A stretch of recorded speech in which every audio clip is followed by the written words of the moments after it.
Le gouvernement béninois, soucieux du bien-être de ses citoyens, a, outre les mesures d'accompagnement des victimes du drame de Dassa, mis en place des cellules de soutien à leurs proches.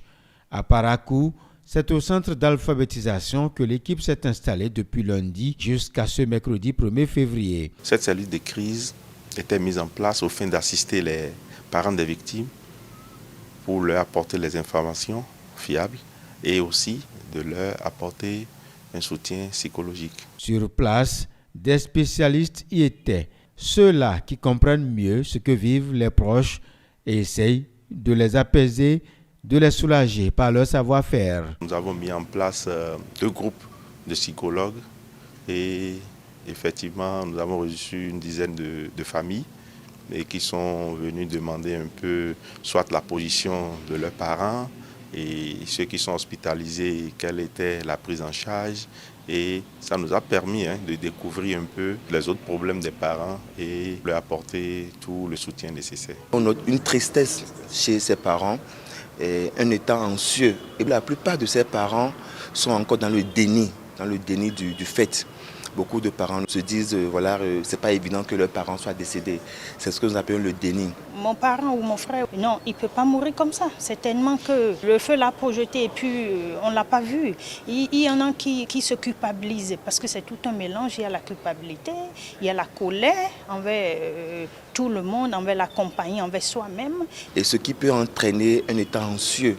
L'anxiété, c'est le fait de ne pas savoir ce qui va se passer par la suite. Surtout pour ces parents qui savent déjà que leur parent est décédé, ils se demandent quelle pourrait être la suite. Est-ce que les cadavres seront inhumés de manière collective ou est-ce qu'ils pourront arriver à identifier leurs parents? C'est beaucoup de questionnements qui entraînent angoisse et parfois des comportements un peu bizarres chez certaines personnes. Nous avons relevé aussi qu'il y a des troubles de comportement chez certaines personnes, des crises de larmes. Beaucoup de parents ont pleuré tout le temps. Et c'était l'occasion pour eux de pouvoir déverser vraiment leur souffrance. Ils ont pleuré. D'aucuns ont présenté des troubles de sommeil. Ils n'ont pas pu dormir depuis 3 jours, depuis l'annonce du drame de Dassa. Ils n'ont pas pu dormir. Et d'autres aussi qui ont présenté les troubles de l'alimentation, à savoir une baisse de l'appétit ou même la perte d'appétit ou même au pire des cas une anorexie. Des constats faits par ces spécialistes de la psychologie humaine, il est évident que cette initiative est la bienvenue. Il y a la douleur à l'intérieur, mais il faut se vider. Il y en a qui sont venus avec des pleurs, mais quand ils repartaient quand même de cette salle, c'est pas qu'ils sont contents, mais un peu soulagés que bon, il y a des gens qui ont compris notre douleur, il y a des gens qui nous soutiennent. Quand vous souffrez et que vous êtes seul, c'est de l'enfer. Quand ils savent que oui, il y a au niveau étatique, des dispositions sont prises pour accompagner, pour soutenir ces personnes, ça leur donne un réconfort, ça les rassure un tout petit peu. Même si cela ne peut pas remplacer le parent qui est décédé lors de ce drame. C'était fort appréciable par les parents et vraiment, ils ne cessent d'en remercier le gouvernement et aussi le ministre de la Santé pour cette vision. C'était essentiel. Et cette mise en place de cette cellule de soutien aux parents.